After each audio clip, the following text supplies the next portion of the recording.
We're on the internet for now until we get banned for misinformation, just like Elon Musk. Did you see that picture of Elon Musk jumping at the Trump rally? He looks like an absolute retard. Well, he was mocking Tim Walz. That was the whole reason he did it. That's the whole reason he did it. If you watch, he was doing the exact same thing as Tim Walz, and so it was kind of funny. He looked like like this is how divorced I am from all this stuff. Oh, it's like fine. I have no idea. It occurred to me today. So I spent all day working on the bike, because it's fall and it's like time to change some stuff out and need a new tire. So pulled the wheels off, took them over to a place, had them replace the tires. Got them back early this afternoon, got the tires back on, cleaned the bike and all this stuff. And then I was taking the bike for a test ride just to make sure that I had gotten the brakes reset back the way they're supposed to be. And I went and grabbed a beer because hard day of working. You earn that beer. Yeah, you did. Yeah. Went to the gas station down the way, and I was on my way home I went to the grocery store. I was on my way home from the grocery store, and it suddenly occurred to me, I have no idea what the names of any hurricanes were for the last 3 years, but I know the names of the last 2 hurricanes because fuck it, it's an election year, so we got to name, we got to do all the shit about the hurricanes. Yeah, it's just like well, I'll bring that up in my issue later today. Yeah. And when it comes to like misinformation, we're about to get flagged. Should we start? That's the thing I hate about the hurricanes is that it's always like it's a category 5 in the Gulf of Mexico. Milton is burning down on the state of Florida. It's gonna kill everyone. It's like, fucking all hurricanes hit high categories while they're over the ocean and constantly then they slow down. And then they hit the continental shelf. It's like a 3, right? Waters get way shallower and they fucking die down a lot. And then they hit land and they die down even more. And it drives me nuts that the news doesn't report it that way. I mean, by all means, take shelter, evacuate, be safe.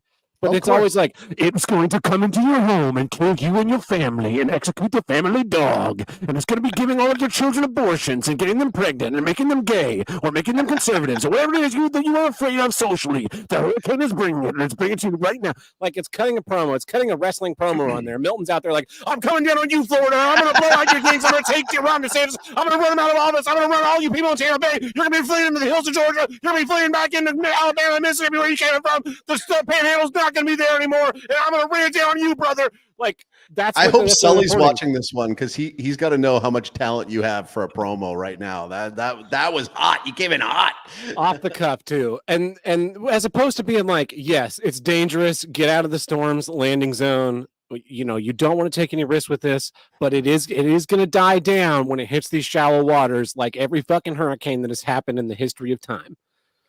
Like, there's no reasonable reporting on anything anymore, and it's absolutely infuriating. It begs the question, was there ever actual reasonable reporting ever? Because if you start looking back at things, it's been lies our whole lives, for sure. Yeah, 100%. It's just that, like, it's so much into professional wrestling at this point, right? It used to be theater. Right, where it was like we're very, very highbrow and proper and performance kind of things, and now like Cronkite type. Now it's world wrestling and it's the drama and the soap opera and the like absolute dire. Good guys got to win, bad guys got to lose. We got to drop the elbow off the top rope. Otherwise, America's gone. America's gone. That's why attendance is up in the WWE, man. WWE attendance is up. Yep. Because at least it's like, yes, this is all over the top and ridiculous, but fuck, is it not entertaining? It's entertaining. Exactly. Yeah. It's right in the name. Shall we get going? Let's do it. This week's... Oh, hold on. I forgot to open the soundboard.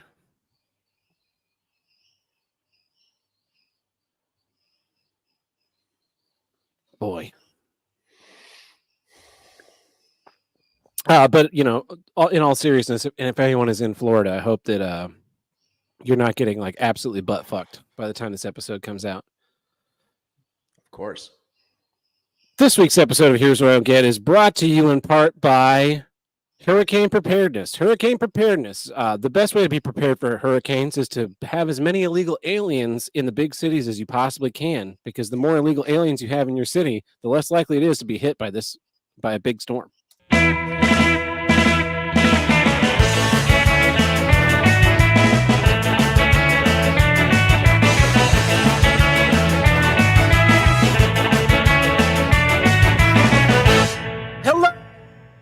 And welcome back to Here's What I Don't Get, from north to south, east to west, the only intercontinental podcast to tackle all of life's toughest issues and the longest consecutively running podcast on the See You Next Tuesday podcast network. I am your host, Tab Burt, and with me today from all the way down south, it's a different time of year because of the way hemispheres work.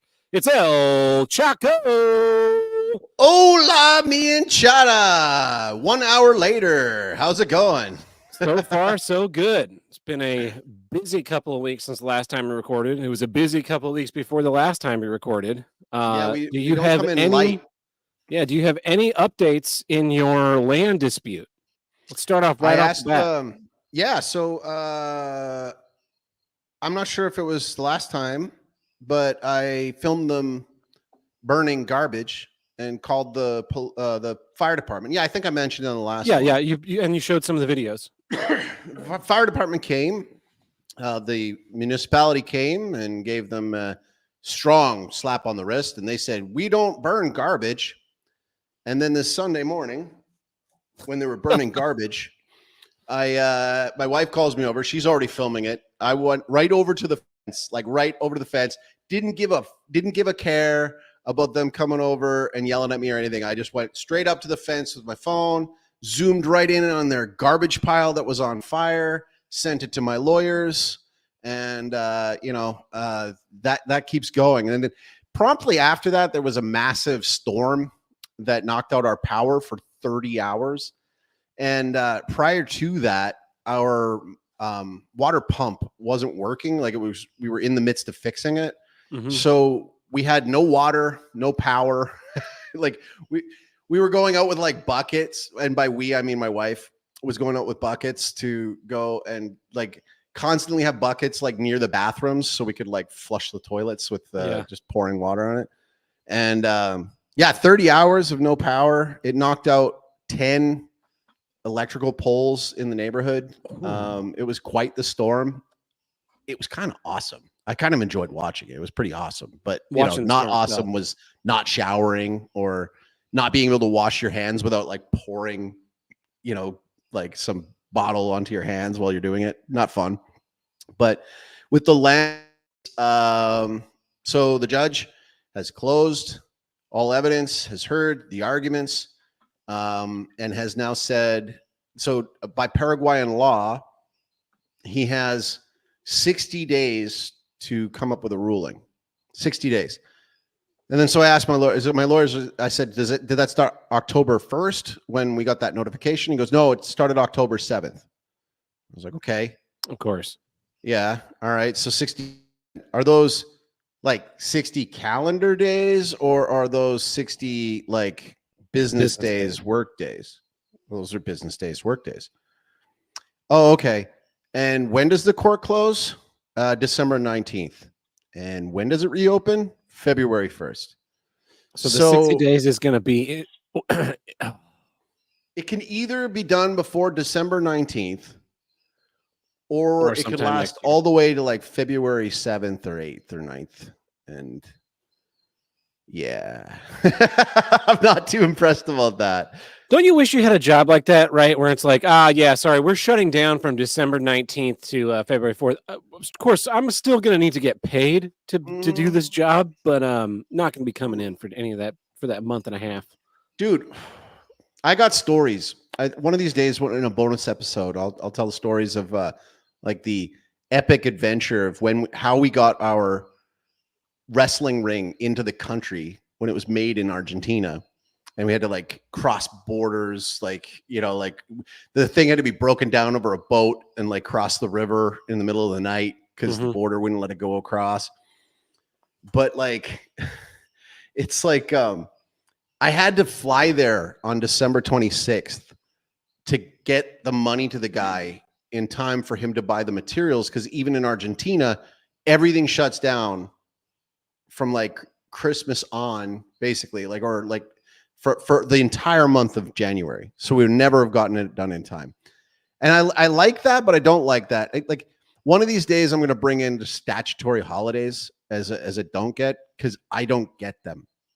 Like I don't get, they don't give them to me. I don't get them. I am always working. The only time I'm taking time off is Sundays and like Christmas and New Year's, and that's about it. I'm pretty much working the whole time. And then like anytime like I'm sending stuff off to clients and they don't get it back to me because they're on holidays, I die a little inside because I'm working for them and they're not working for me. And so yeah, that's the update. I mean, I hope we're praying that this thing gets like wrapped up soon. And at least my employee he's listening in on them in Guarani.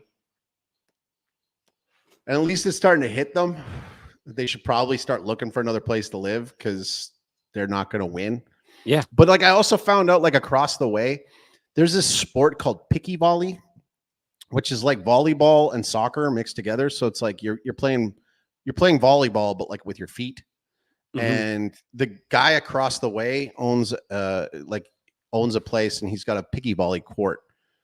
And he knows the details. He knows that these people are like, you know, illegally living on the land. They have no documentation. They've been fucking with me the whole time.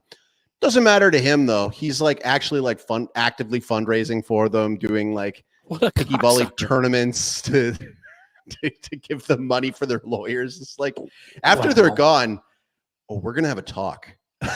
we're gonna have quite the talk, me and this guy. And he's gonna pull one of those. Oh, we cool, bro. We cool, bro. No, we're not fucking cool. Here's the thing. See, he's also living illegally on the land, and the land is owned right now by the bank. So that's that 5 hectares I talked about in a previous episode. And so I'm going to inquire about that. I sent you the screenshot of this, but Tim and I's good friend Truckin' and Tuckin', we've been friends with for years. He heard you talking about that plot of land on the show, and he texted into our group chat, and he's like, "So, you guys want to go in on this land across the street from Chaco?" Yeah, man. I don't remember if in the episode you had laid out what the actual cost was of building a house there. It's not much. Told me, but I was not like, much. Yeah, we totally could. We could go. We could spend like 30 grand and build like fucking sweet ass houses. Exactly. And just live in the middle of nowhere. Yeah, man. Just get some Starlink up, and then we'll be doing the show down here. And like, yeah, it's tempting. I mean, I wouldn't even want to go for it right away, but this guy's kind of messing with my gimmick. So yeah, we're not cool. You know, we're just not cool. Crack some beers or cervezas, as they say in Mexico, where you live, because it's all the same to me. Clearly, yeah. Put our feet up on the handrail of the front porch and just watch World War III annihilate the rest of the planet. This is the best place to hang out during the apocalypse. I'm not gonna lie. Yeah. This is where it's at. I mean, yeah, I didn't have water, but I still had water. You know what I mean? Like I had it, I just didn't, have it. What's going on? I was trying to make my camera refocus on my face. I don't know. It like pulled itself out, autofocused itself out of focus. I don't know why mine was laggy there. Like, look at this. It's lagging again. Yeah, let's see. I'm going to turn off my Wi-Fi. Probably need to update iOS. Yeah, I'm not going to update the iOS. So this past weekend, the gal I've been dating is a runner. She ran a marathon out in St. Charles, which is a suburb of St. Louis. It's about 30 minutes away, or so, give or take. Mm-hmm. So I went out there to watch the race, which is basically the most boring thing you can possibly do. 26.2 miles, and it was basically a giant figure 8 where they ran like 6.5 miles out, and then they turned around and ran back, and then they ran another 6.5 miles out. So you saw her like 4 times? Yeah. So I a couple weeks ago, before our last recording, we biked the race course. A friend of hers that was running it also used to run cross country, and they would always go run the course the Friday before meets. And so now that's like and he ended up getting like 17th overall in the race, which is pretty impressive. Good. That's good. Yeah. So I had a really good functional understanding of where the actual race course was. So, it started in the middle of town, and then I got in my car and drove all the way out because I knew that I could get 6 miles faster than they can run. So I got out to the turnaround point out in Newtown and sat on a bridge until they ran by. And when she ran by, I went back to my car and drove back to the starting point, and then drove out again to a little further down the race in a couple of spots and said hey before meeting her back at the finish line. So it was like a fun use of my day. I did not enjoy myself. I drank a whole pot of coffee. Got up at like 5 a.m., which is miserable. Man, what is in order to get out to St. Charles before 7:30 when the actual race started. Yeah, so that was like most of my weekend, or that was my Sunday. Saturday, I don't even remember what I did. I tried to kill a bunch of time, but yeah, we've been hanging the plot for our next show. The group that we had it was the same Dirt Show group. They finally loaded their show out. They did 1,899 patrons across 20 shows, which is that if you're good doing or bad? I don't know what I don't know what the size that's, of that's bad. Yeah. 568 seats without not selling the balcony. Oof. Yeah.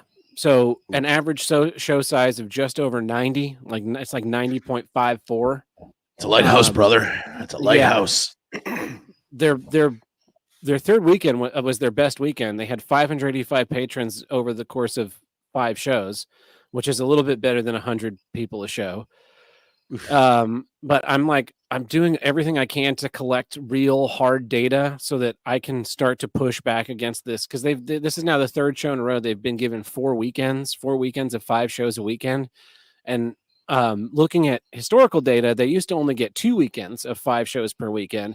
And then at some point they convinced someone that if they got a third weekend, they sat more seats because their advertising is word of mouth. And so then they started contractually getting 3 weekends. What an excuse. What an excuse. Oh, it gets better. It gets better. So they made this argument and then it just stuck, and now it's just policy. And so I don't think I can get them back to 2 weekends, but I can definitely make sure they don't get 5 or get 4. They want 5? Sorry, I can make sure that they don't get 4 in the contract anymore, because it is just a tremendous like time suck to acquiesce to all this stuff. But what is worse, and I think I texted you about this, maybe I even brought it up on the show already, but earlier, a couple weeks ago, we were told in a staff meeting that this group was given $500,000 you told me a grant for advertising and staffing, and it's a grant that is aimed at increasing tourism to St. Louis. This is a group that cannot sell out a single performance of the people that already fucking live here. And somehow by giving them $500,000, we're going to somebody bought a Black Lives Matter house.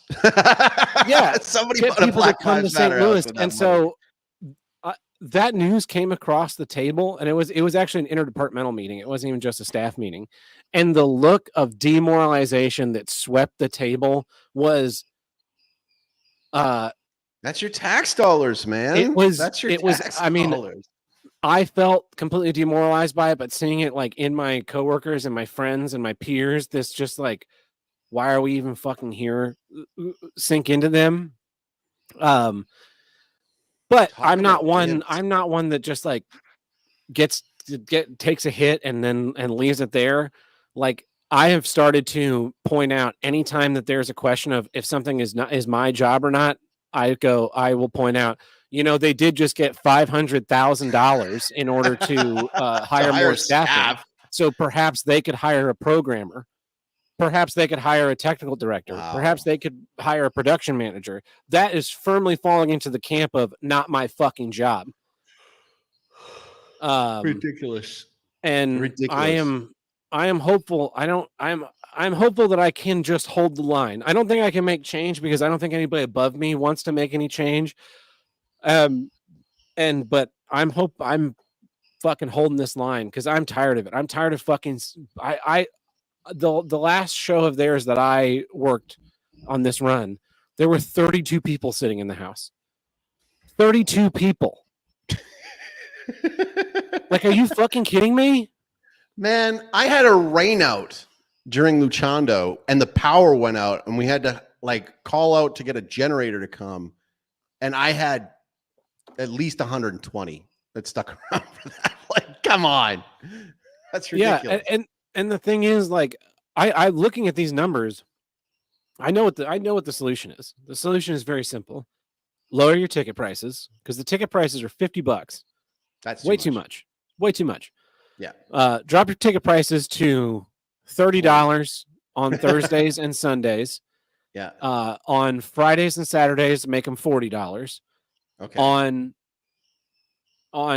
And make your shows start at 7 p.m. and it'd probably be worthwhile to have a Saturday matinee and instead of like a Wednesday show or a Thursday show, because their Sunday matinees sell really well despite being $50 for a ticket. So if you're doing a $40 Saturday matinee, $30 Sunday matinee, and a $40 Saturday night show, $40 Friday night show, $20 Thursday night show, you're still doing 5 shows a weekend.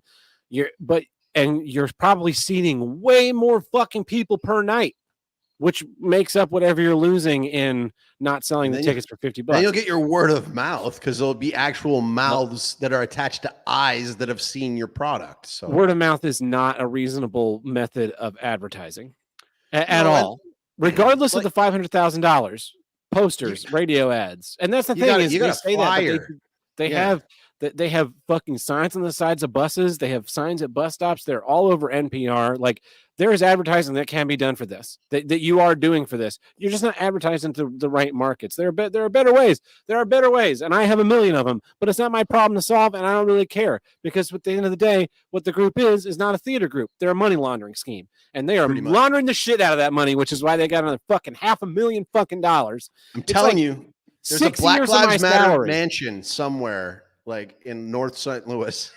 Oh, it's not in North St. Louis. I know where the person lives. They live actually relatively close to me, but in a very swanky neighborhood. So anyway, that's my big update. I biked 33 miles in a couple weeks ago. That was miserable. I fixed my motorcycle today. I did some upkeep on it. Still going to the gym, still working my ass off, still blowing glass. I've broken even on my pumpkin sales. I've got this Saturday, I am doing a bunch of custom orders, and all of those custom orders will be cake. So I'm fucking stoked. This was not a loss this year on the pumpkins. Yeah, everything else is great. Well, I'm glad that the pumpkins are going, and like you're already broken even like way before Halloween, so that's a good sign. That's a really good sign. Yeah, I've got like 15. I think 15 are still in the gallery, ready, available for sale, and then I'm gonna do all these customs that are kind of pre-sold. Nobody's paid yet, but it's they are pre-committed, so they will sell, and then whatever sells for the rest of October is cake.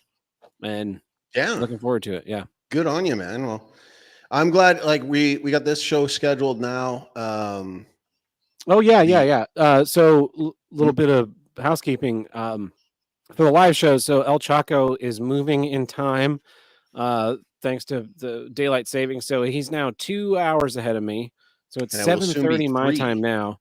And it's 9:30 his time. And here in a couple of weeks, beginning of November, I'm going to shift back even more. It'll be 3 hours different. So until the change back, we're going to be going at 7 p.m. instead of 7:30 like we have been. And then when America falls back we're going to go at 6:30.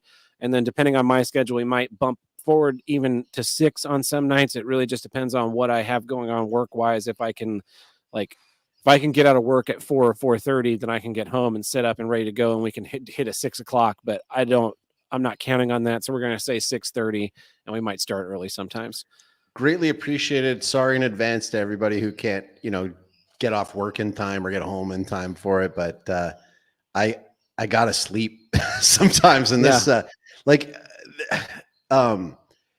there's this push-pull thing that comes with this time change thing. So my clients mostly are in Vancouver. A few of them are in Toronto or New York, but most of them are in Vancouver, which is a 3-hour time difference for half the year, and then a 5-hour time difference for the other half, typically, which comes with pros and cons. So I mentioned it to my main client. I was like, yeah, like when it's a 5-hour difference, the one thing that I like about it is that I can get a bunch of stuff done in the morning and you guys aren't even up yet. And I'll still get you something in your inbox before you're, like really getting the day started. Problem that sucks is when everybody wants to send me stuff at like 5 o'clock Vancouver the end time. of the day for themselves. I'm like getting ready for bed and like stuff's pouring in and it's like, we need an article on this right now. It's like, well, you're not going to get one. It's not coming. It's not happening. Just reschedule your stuff, man. It's not important enough. But no, sleep is super important. So Saturday night, I turned down an event at the Glass Studio Saturday because it was supposed to go until midnight, and I didn't want to be like getting home at 12:30 or 1 and then getting up at 5 to pick up the gal at 6 to get to St. Charles. So I was like, I'm going to go to bed early. And I got in bed at like 9:30, 10 o'clock, and then just couldn't fucking sleep to save my life. I laid awake in bed until 5 a.m. 7 hours just laying in bed. I probably dozed a little bit here and there. But then I got up and went and picked her up, went to the race. We got finished at like probably 3-ish. I think we got home at like 2:30 or 3-ish. Took a nap for a little bit, went out to dinner with some friends. I got home at like 8:30 and I got in bed at 9 and I slept until 9 the next morning. It was fucking exhausted.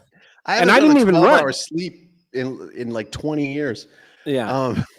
I didn't even run. I mean, all I was doing was driving and like shouting. Man, that's exhausting. That's exhausting. Yeah, it was mostly the lack of sleep from the night before. Cause I was, we talked about this a couple weeks ago, the stress, not sleeping.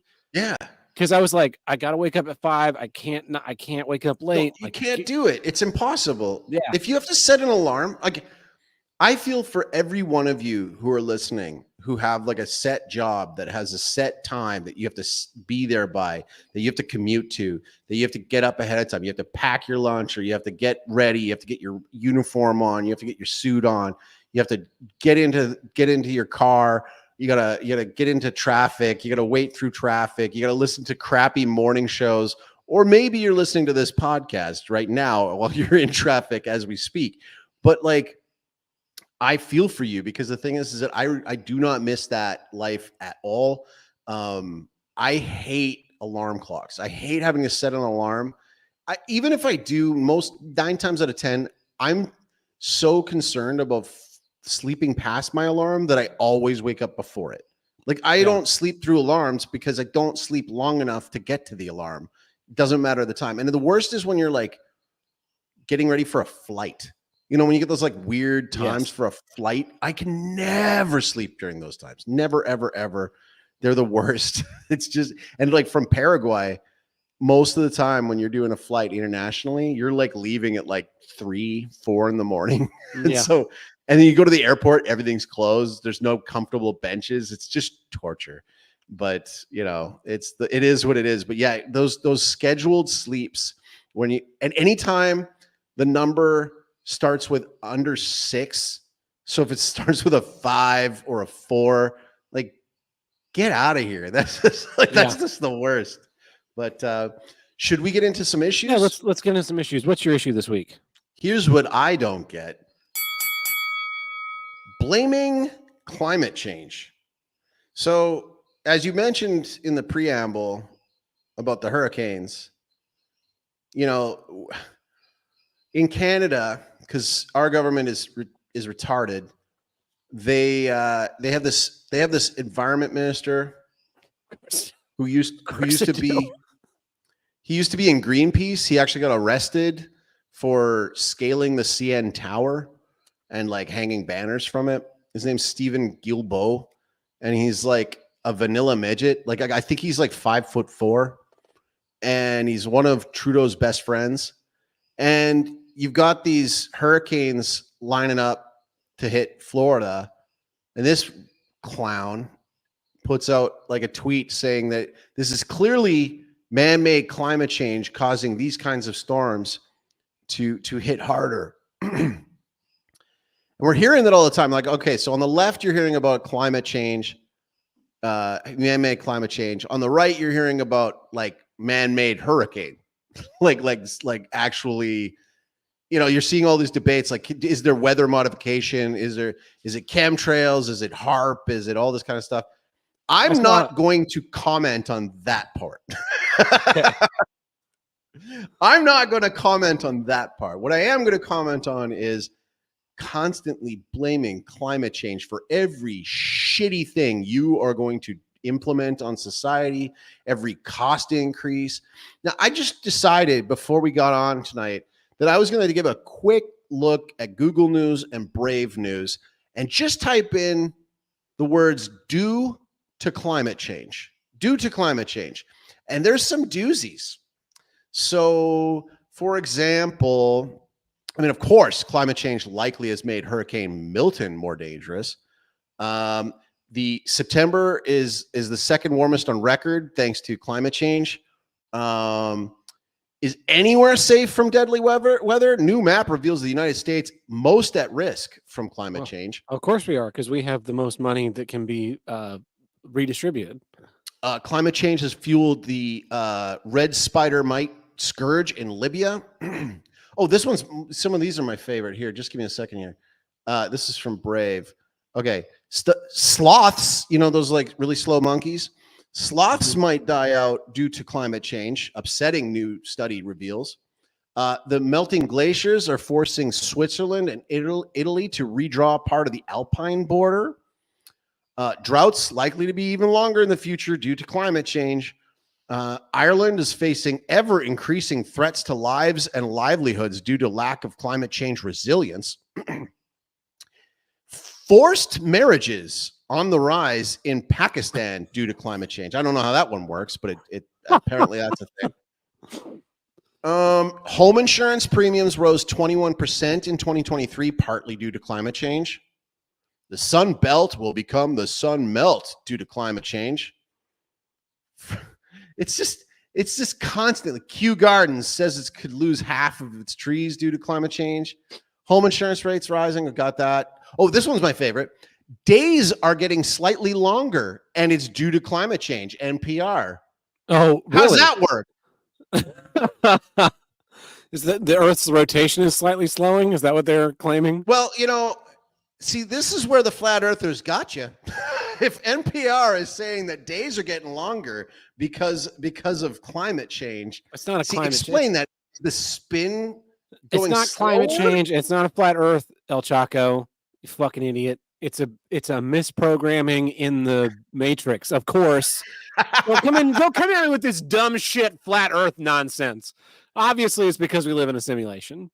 Aircraft turbulence is worsening with climate change. Studying birds can help. Come on. Winters in the UK and Ireland are becoming even wetter due to climate crisis. I'm here in Paraguay. Paraguay gets all of its power from the Itaipu hydroelectric dam, which is near the border with Brazil. It shares with Brazil. It's hydroelectric power. It's this massive, it's near these massive waterfalls. It's been operating like no problem for years. And they're saying that now we might have a bit of an electricity crisis in Paraguay because of climate change. And you assholes want to bring in electric cars? Like, hang on. Yeah. Like, you want to bring in electric cars?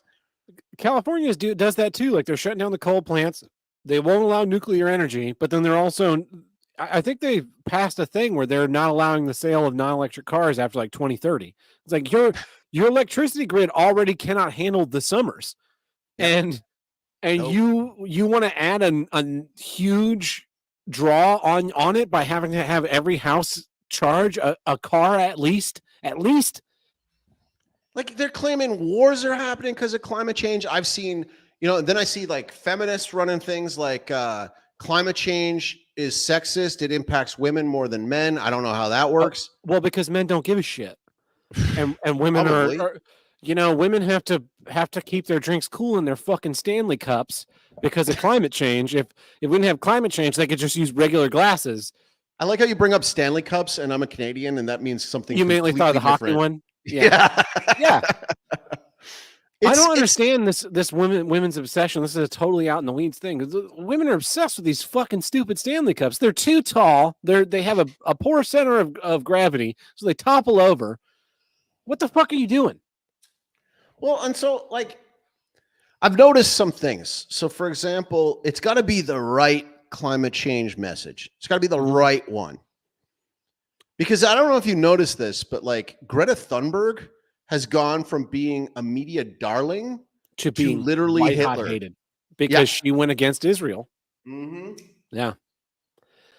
You don't get to do that. Also with it, right? So the story is like hottest summers on record. Of the last 700 years, the hottest summers have been 10 of the last hottest 100 summers have been in the last 17 years or something like that, right? Mm-hmm. But it's never like this winter was much more mild and we didn't have as many old people dying in their homes because their heat went out. Thanks, climate change. Or things like sub-Saharan Africa could turn into a place where you could actually grow food thanks to climate change. It's always the worst thing. Nobody was buying it. Nobody was buying. I mean, like idiots were buying it, but nobody was buying it in general.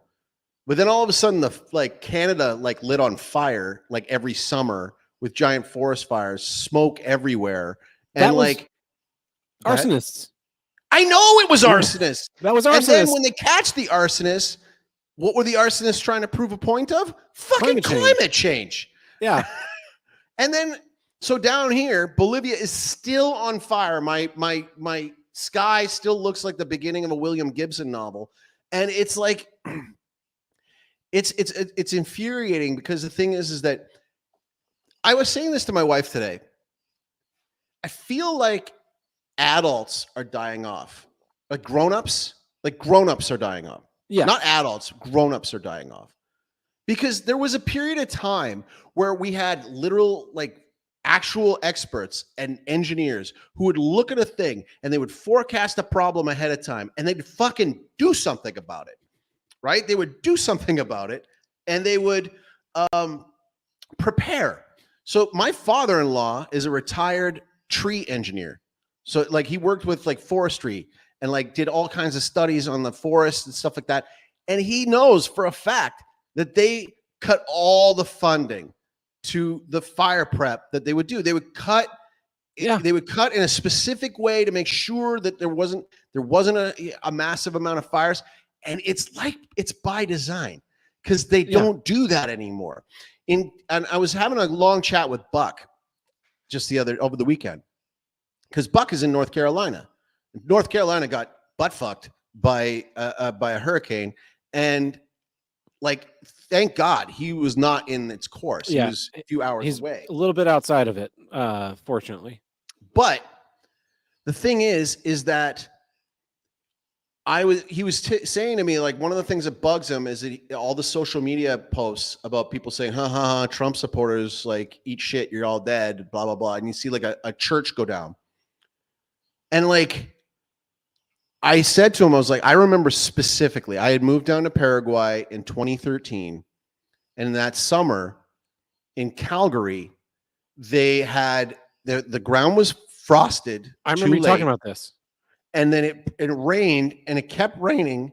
And the thing is that for over a decade prior to that, there were calls from experts saying we need to reinforce our systems for our dikes to get the water washed away. Guess what? Government cut all the funding to that. And then when the floods happened, the CBC Global instantly started blaming climate change, and Calgary being the oil hub that it was. And you guys all deserve it because you mine oil. We all deserve it. Mm-hmm. Dude, I stopped being a Canadian that day. I absolutely stopped being a Canadian that day. I was so done. I was I have nothing to do with this country. This country is dead to me. It's a beautiful place. It's a beautiful place. The geography is fantastic. I love Canada's geography. It's vistas. But the people can go pound sand. because the thing is that like the hatred that they would lump on, and it was always about climate change. And then again, when I got back to Canada and there was a fire in Fort McMurray. So Fort McMurray was like, I think 60 to 80,000 people had to be evacuated. Homes were destroyed. And that fucking asshole, Justin Trudeau, comes out. It was May 4th. And before a very serious press conference, does the stupid Star Wars joke of "May the 4th be with you," and like chuckles over it for a while. Took him like a good 2 minutes before he started actually talking about the fires. And they were turning away water bombers that would have helped. They had offers from other countries because they're looking at us going, what the fuck are you doing? Why are you not sending in water bomber? What are you doing? Why are you not fighting your own fire? So just this year, Jasper is one of our national parks. It's a beautiful place, lakes, mountains, absolutely fantastic and gorgeous. Never been there myself, but I've heard it's great because it's in Alberta. Again, the federal government hates Alberta, just wants it to die, just wants it to just everybody there to die. And it burned, man. There was like 65,000 people had to be evacuated. Tons. The place was absolutely devastated, completely destroyed. And just this week, we find out that's, remember the vanilla midget I just talked to you about, Stephen Guilbeault? There were testimonies made by fire chiefs that said they had brought their fire trucks filled with water, ready to fight fires, and the federal government turned them away. And they had to watch Jasper burn to the ground.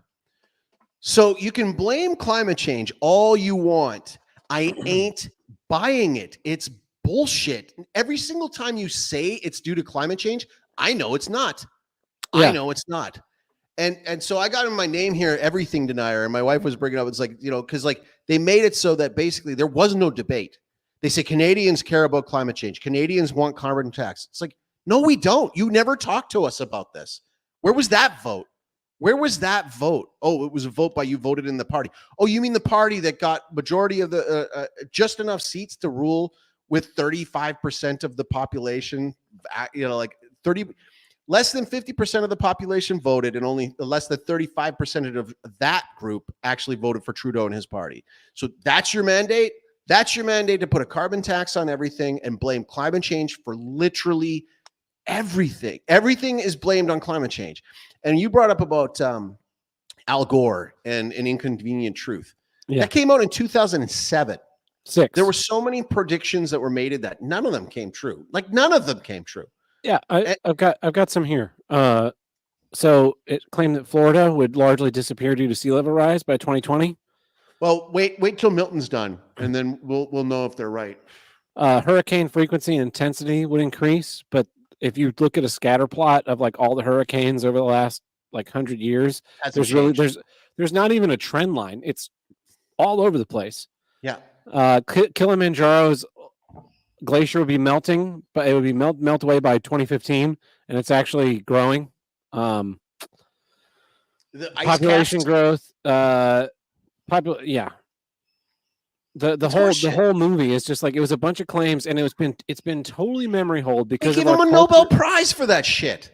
Yeah, our culture of Inconvenient Truth was just a like really big one. Like you can go look back at in the 70s where they were predicting that every summer it was going to be over 120 degrees, and the UV index. The one that I remember really well was when I was talking about global cooling. They talked about in the 70s, they were talking about everything was going to freeze. There's Time magazine covers of that. And the thing is, that's why I put climate change and not global warming, because that's their cop-out words.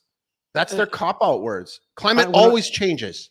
When I was a kid, there was all this news about the ozone, the hole in the ozone layer, south on the South Pole above Antarctica, and that in the 90s, it was in my elementary school science textbooks and whatnot, and then in the early 2000s, they kind of stopped talking about that, and now they've completely stopped talking about it because the hole's not there anymore.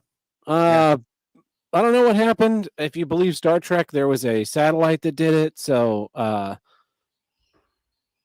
the thing about it is that, so I personally don't believe that climate change is real. I don't believe, and if it is real, I don't believe it's man-made by any stretch of the imagination. I don't believe that me taking the bus to work is going to make any appreciable difference when in India they burn their trash, they fucking strip Dude, in mine everything Paraguay in the too. world. Yeah. In China, they're doing the same kind of things.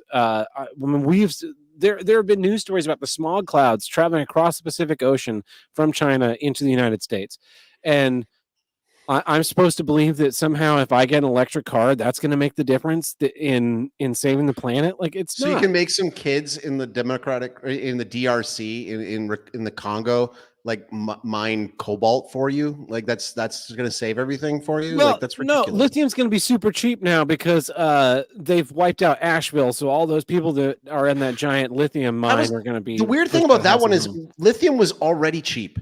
I don't know if anybody's paid attention, but lithium prices have like gone to rock bottom this year, completely to rock bottom. Why? Because it's plentiful. It's everywhere. It's everywhere. It's all over the place. It's in wastewater from like oil wells. It's everywhere. It's all over the place. It's and to when we just like use this one scapegoat, because the thing is they use it for random shit like racism, and they're so that I didn't need climate change for that.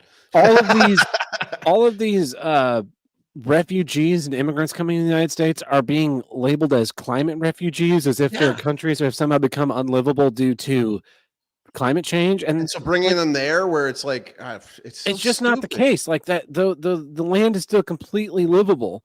It's poor, it's mismanagement at anything that you're running from. This is the thing. When you were a kid, there were some years, there's some summers that were hot, and there were some summers that weren't so hot, and there were some winters that were freaking cold, and there were some winters that weren't so freaking cold. And that's the thing. It does change. Like pick up a farmer's almanac. It always changes. They know ahead of time, but like it's ridiculous. You can't get a fucking weatherman to predict whether or not it's going to rain today in St. Louis correctly, and we're expected to believe that they have models that can read out 25 years. I don't fucking think so. Well, but the thing is I'm not even like I could bring in climate change itself as an I don't get, and we could definitely go there because I don't believe in climate alarmism. I don't believe in anthropogenic climate change at all, like 0%. It doesn't make it. We need carbon dioxide to grow food. We need it to like it. And you see these things where they're like, installing these like hundreds of millions of dollars worth to put in this like thing that sucks up the carbon dioxide. It's like, hey, asshole, it's called a tree. It's called a tree. There was a state.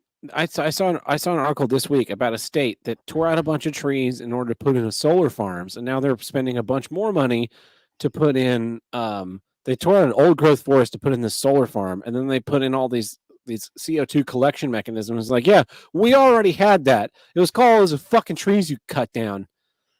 Well, the thing is that really at the core, the whole thing is scare tactics. It's all a psyop to get you scared, to demoralize you, to make you think that the future is going to suck, that the future for your children is going to suck, so you don't have more children. It's all, and at the same time, it's also so they can like heap onto this fake economy with fake money and just keep the ball rolling a little longer. Oh, we can just inject more money into this thing to cover up for the fact that we have no economy anymore. And we can just fake like we have it. Everything's a zombie economy. And so we're just going to keep doing this. And then we're going to scare the crap out of you. Hopefully you don't have any kids. We're going to if you do, we're going to make sure they're gay and that they don't have kids. And then on top of that, we're going to lower your expectations to negative. And you got 15-minute cities that they claimed were going to be, they were all a conspiracy theory. Edmonton just passed this week. Edmonton, Alberta just passed this week. Their whole like game plan for being a 15-minute city. In Edmonton, like, dude, Edmonton is a kind of city. It's got some pretty times during the year, but that's a city you need to get out of sometimes to get a break. And so like the whole thing is demoralizing. It's just to make you feel like everything sucks. And you know what? They're right. They're right. Everything does suck, but not for that reason. I was at the St. Louis urban plan meeting thing talking about how to revitalize St. Louis and attract more people because St. Louis has had a negative population growth for like the last 30 years, which makes sense because the place fucking sucks. And a big point on a lot of these fucking poster boards was about turning St. Louis into a 15-minute city. And the thing is, like, there's not another employer in the area that will employ me doing what I do for the amount that I get paid. So my only option for living in a 15-minute city would be to move 7 minutes closer to work. And 7 minutes closer to work is like another $400 a month in paying for housing. So I'm not really interested in this 15-minute city, but it's all about like getting rid of cars and how mass transit is going to help us all. And it's like this is not fucking working. Like it's building your own prison, man. It's building your own open air prison. The whole thing, and it's just like. But the amazing thing about it. The amazing thing about it was that they had the stats of how they had come to this, and they had talked to residents of St. Louis. St. Louis, the population of St. Louis. Hold on, I'm going to look it up because I want to get the number actually right because I think it's like 400,000 people, but I might have that inflated a little bit. It's 301,000 people. Of the 301,000 people that currently live in the city of St. Louis, they consulted just over 1,600 of them. Oh, okay. That's covering the whole gamut right there. Yeah, totally. And based on the people that I was around, they basically exclusively talk to liberal white women that want to recycle cans. Recycling is a fucking joke. We've talked about that on the show. Yeah, I know we have talked about it many times. Yeah. But I was at this event and these people were like, Where's the aluminum can recycling? Where's the aluminum can recycling? Like, just put it in the fucking trash can. Do you not know this? Have you not stood in your alleyway in St. Louis and seen the same truck come by and pick up your green waste and dump it in the back of the truck? And then he pulls forward and picks up that blue bin of recycling and dumps it in the truck. And then he pulls forward and picks up the brown bin of regular ass trash and dumps it in the truck. And then it just keeps on continuing along, picking up all the fucking dumpsters. Have you not seen that? Because and then it leaks, outside of glass blowing studios. And yeah, like the recycling's not going anywhere. It's going to the dump. There's no and it's all on. It's bad science, like you said. Like there's no meteorologist that can predict these things. It's ridiculous. And the other thing that bugs me is just how much they memory hole like scandals that prove that like climate scientists are lying their asses off. Yeah. Like I remember when the University of East Anglia was busted for fudging their numbers like crazy. And then like even Jon Stewart on the Daily Show had to call them out for it, but it was not calling them out for it as in like oh crap, like they've been lying all along. It was more along the lines of like, you guys are idiots for getting caught. Yeah. And then we got Michael Mann who had the hockey stick graph and he got taken to court over it and lost because he was lying like a piece of crap. And so again, like we've talked about this. You brought up about like, everything is blamed on these same topics all the time. It's racism, it's sexism, it's climate change, it's blah, blah, blah. And it's infuriating because the thing is that you can't talk about it. And my wife can't start to find a solution to the problem if you're blaming it on real pollution. Yeah. They're not correcting real pollution. Like waterways that are totally gummed up with crap. They're not dealing. You want to deal with climate change? Okay. How about we figure out a new material to put down on like roads that isn't black, that just absorbs heat the whole time?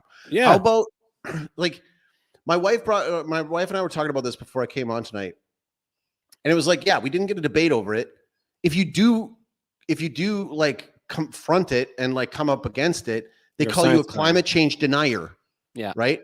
And what does that harken to? Holocaust denier. Right. And in Canada, it's like, it's a residential schools denier. So that's why I've got everything denier as my thing here. It's like, I want to get a t-shirt that just says denier, cause like it just covered the gamut. Cause like whatever you're feeding me, I ain't buying. Yeah. I'm not buying it. So that's my issue.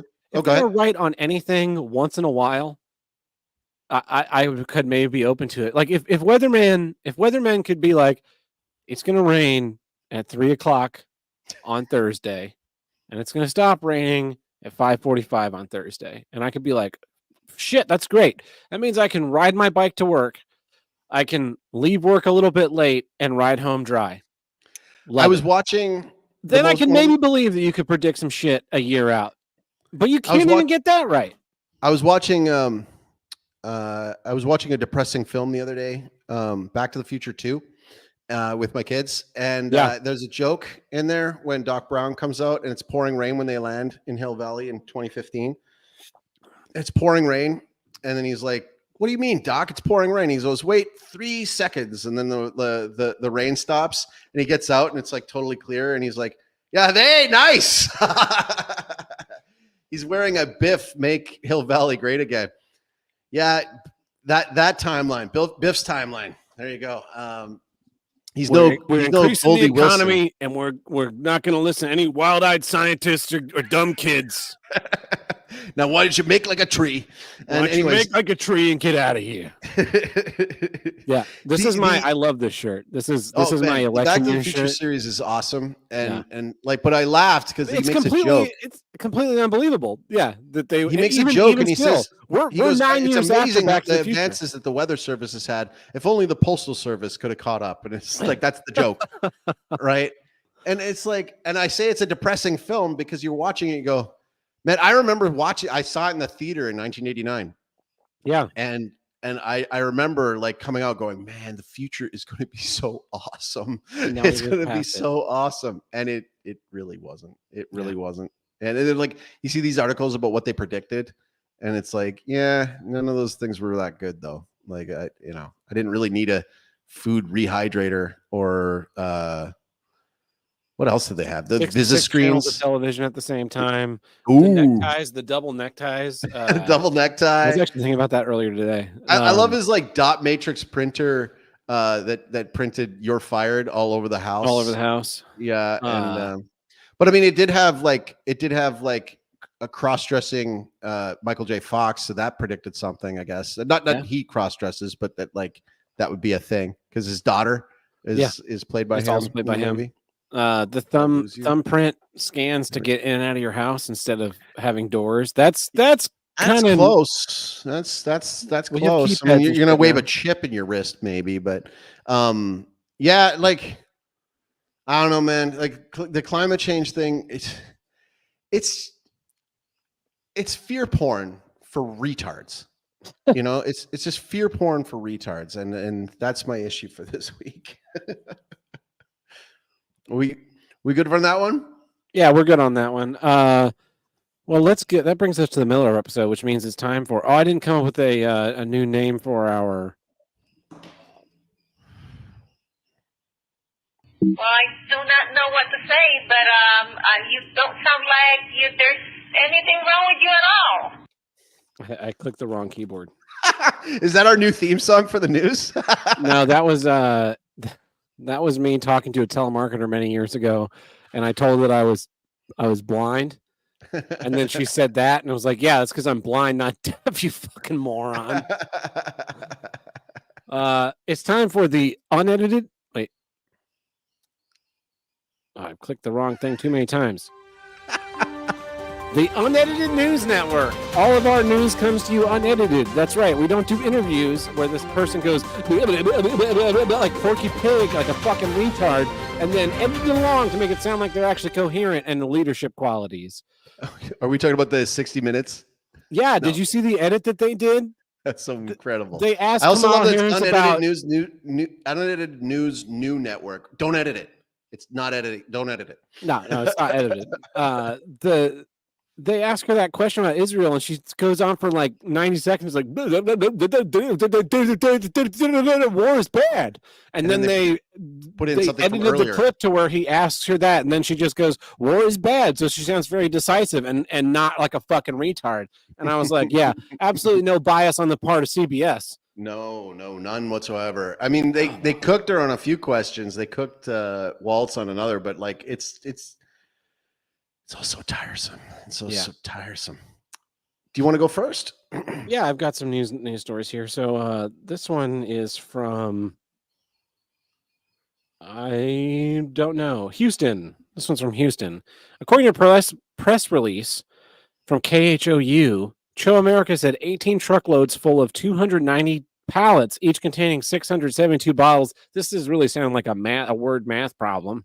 Of premium olive oil were stolen from a warehouse in Houston near Navigation Boulevard. The theft follows a similar incident that occurred in Montreal on September 21st. The company said the transportation truck carrying 12,000 bottles of olive oil was stolen in Montreal. P. Diddy switched his brand. Yeah, they removed the GPS features from the vehicle, and then the brand is known for its dark glass bottle, yellow label, and horse logo.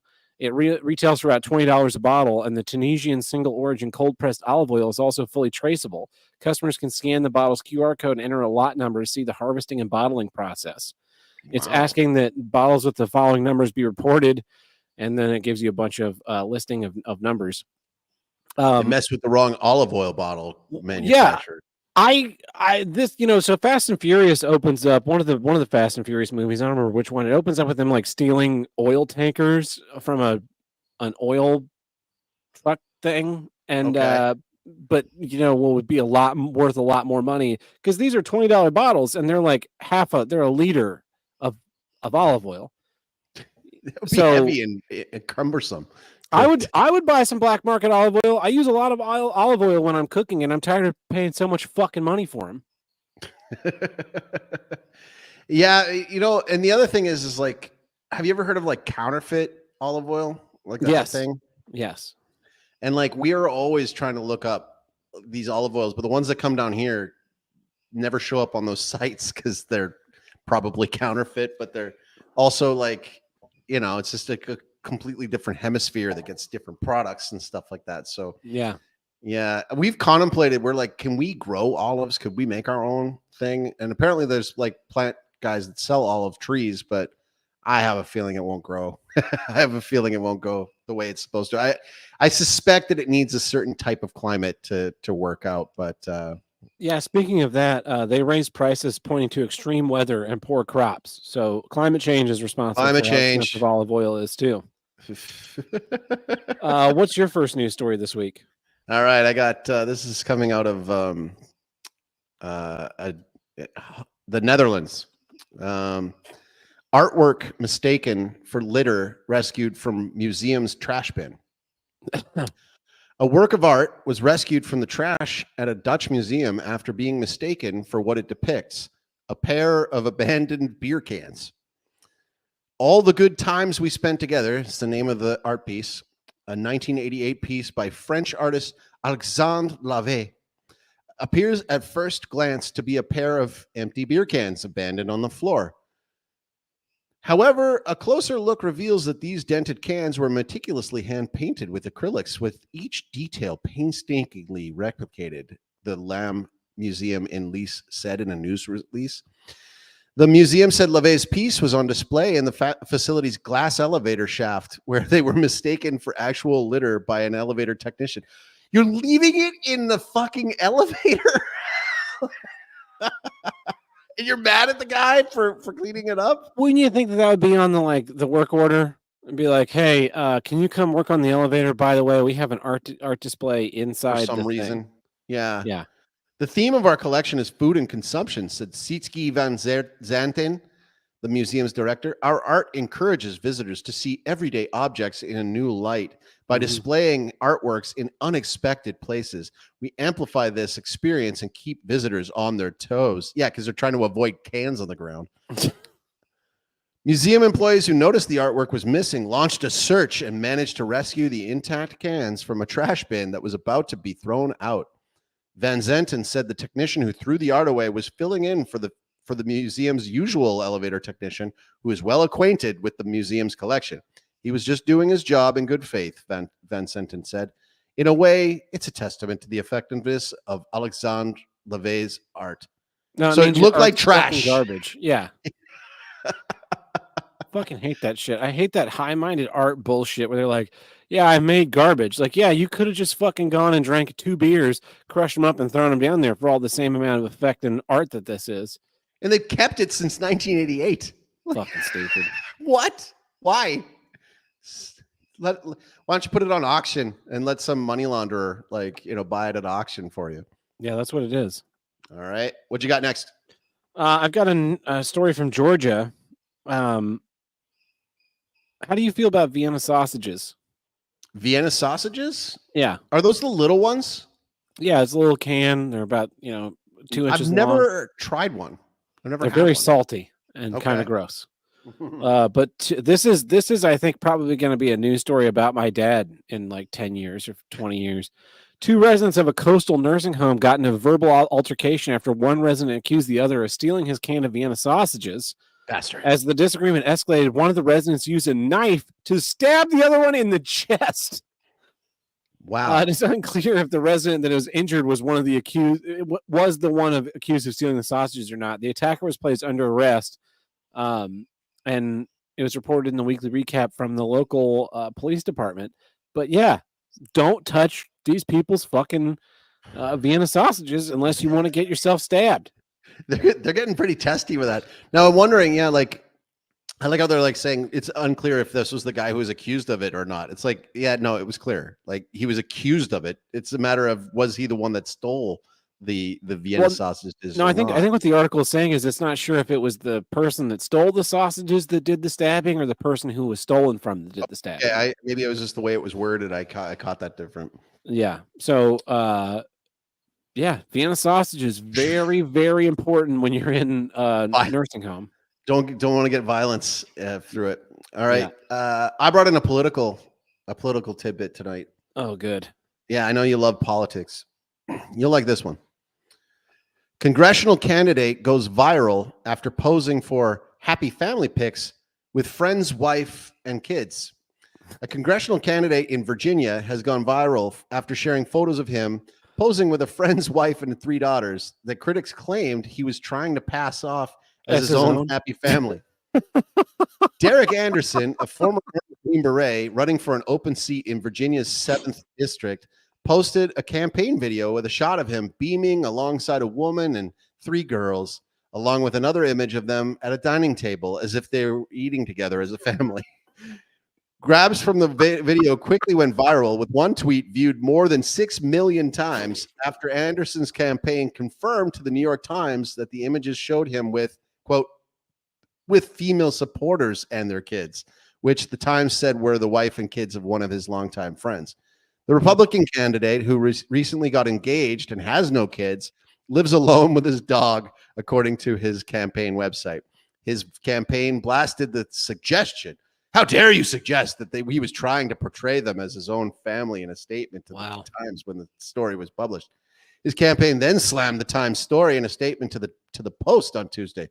The New York Times intentionally misled voters by falsely reporting on Derek, who is happily engaged and very proud of his vocal about his family, appearing in a video with female supporters and their kids, a campaign spokesperson said.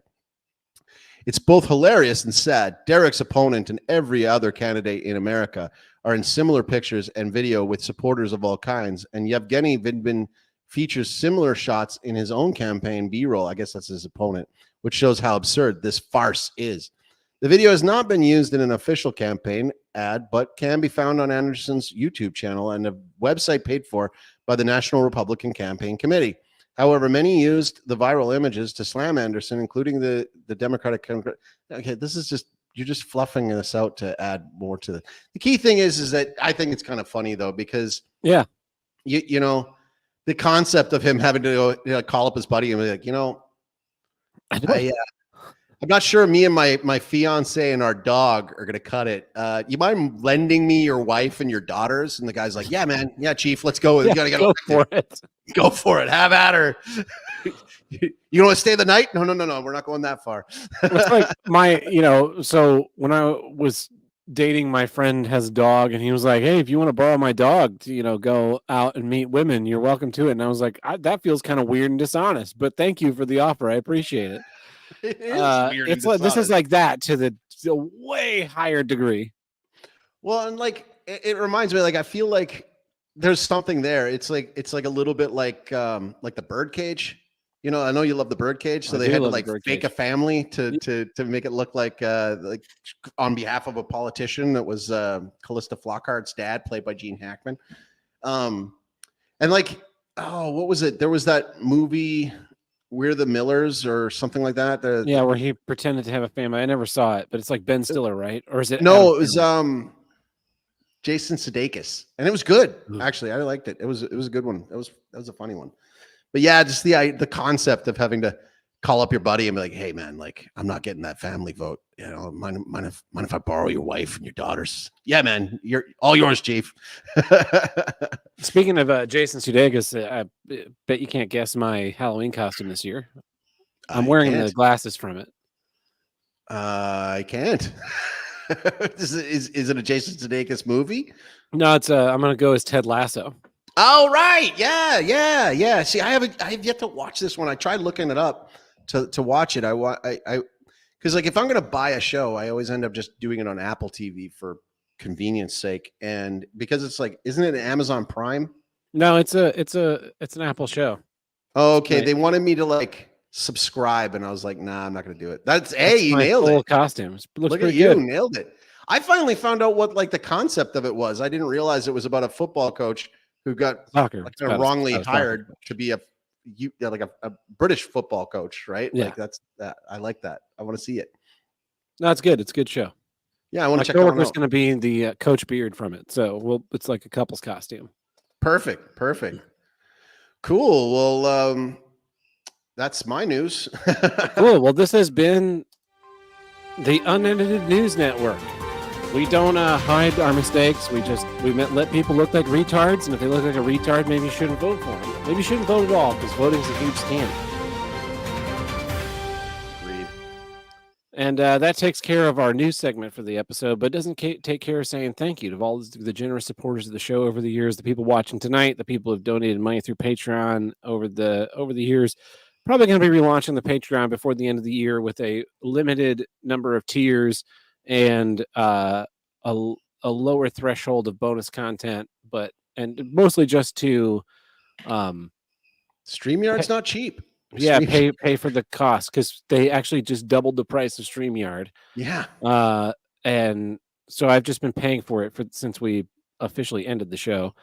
So we're not trying to really make money off of it anymore, but just try and offset the cost. So when that opens back up, we'll put out an announcement and make sure people don't get charged if they're not still digging it. So thank you to everyone who supported the show over the years. We really appreciate it. We would not still be doing this 364 episodes strong without you being here. So thank you. And we were almost going to do a commentary for Volcano today, but time didn't permit for that in my work day. So, but we will get that done to the good gentleman who wants Volcano done. I've never seen the movie. I've seen the reviews and I look forward to seeing it. So yeah. And if, I'm open to doing commentaries or bonus content, but like, when we can, I kind of for that Volcano commentary, I think I might download Volcano and Dante's Peak. Oh, they came out kind of against one another, and they have a similar gimmick. Yeah, and edit them into one video file that we watch side by side, so you can like watch either one. That's a good idea. And side by side compare them. So we'll see. All right. We're going to take a pee break. I'm going to top off on water, and then we will be back for another issue for those of you folks watching live. So stick with us. It's going to be like 3 minutes. Don't change that channel.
I got time to check my hockey pool. Oh wait, I don't.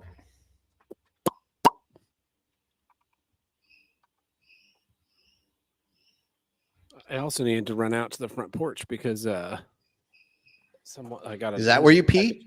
I got an Amazon package like minutes after we hit record. Okay. The guy walks up on the front porch and delivers like 3 things. I got a new jacket, like a watchman's jacket, a nice canvas watchman's jacket. Nice. And so I'm gonna wax it, impregnate it with some fabric wax so that it's slightly water repellent. I think it'll be really nice like this fall when it's kind of rainy and cold, but not like fucking freezing. How is the St. Louis winter? Last year was kind of mild. The first year I was here, we had a couple of like bad snowstorms and it was cold. I think it was my first year here that it got like miserably cold, and we spent a week below 20, and it sucked. It sucked. Yeah, you wouldn't like Canada so very much. Yeah. How's Tulsa winter? Tulsa winters go back and forth. We have extremely mild ones. We have blizzards. We have ice storms. Wow. It's just winter. It's Never like, a dull moment. Yeah. I prefer winter. I like being cold. I like wearing my nice jackets. So I used to like winter, and then I moved here, and you go inside and it's still cold. Like back home, you go inside, it's like temperature controlled. Here, do it's you like. Do you have What's a that? heated vest? Do I have a heated vest? No, I do Yeah. not. Oh, that's what you're getting for Christmas, buddy. Oh, well, no, I guess you're not getting it for Christmas because No, it's not gonna get here in time. for 6 months. Yeah. No, back when I lived in Tulsa, I guess 2021, I bought this heated vest. It's like a fleece vest, right? And you put a like a USB battery. That sounds like a nightmare for me. Well, that you used to recharge your phone kind of thing, Yeah, and you put it in one of the pockets, and you turn the thing on, and it had heating elements on your chest, it had ones on your upper back, and it had ones in the pockets against your stomach, and I think maybe it had lower back too. Oh, crazy. I've had a couple of them, and they had different heating zones, but it's really all you need, because if you're like keeping your core nice and warm, everything else kind of is fine. And then, stuff your hands in the pockets of that. And so I had one that I could wear like underneath a layer and be pretty comfortable. And I had one that I could wear over a sweater and be pretty comfortable. And they burn out after like a year or two, but they're pretty cheap on Amazon. Interesting. It's funny about the pocket thing, because they sell pocket warmers up in Canada, like these little gel pack things. You break them and then they heat up.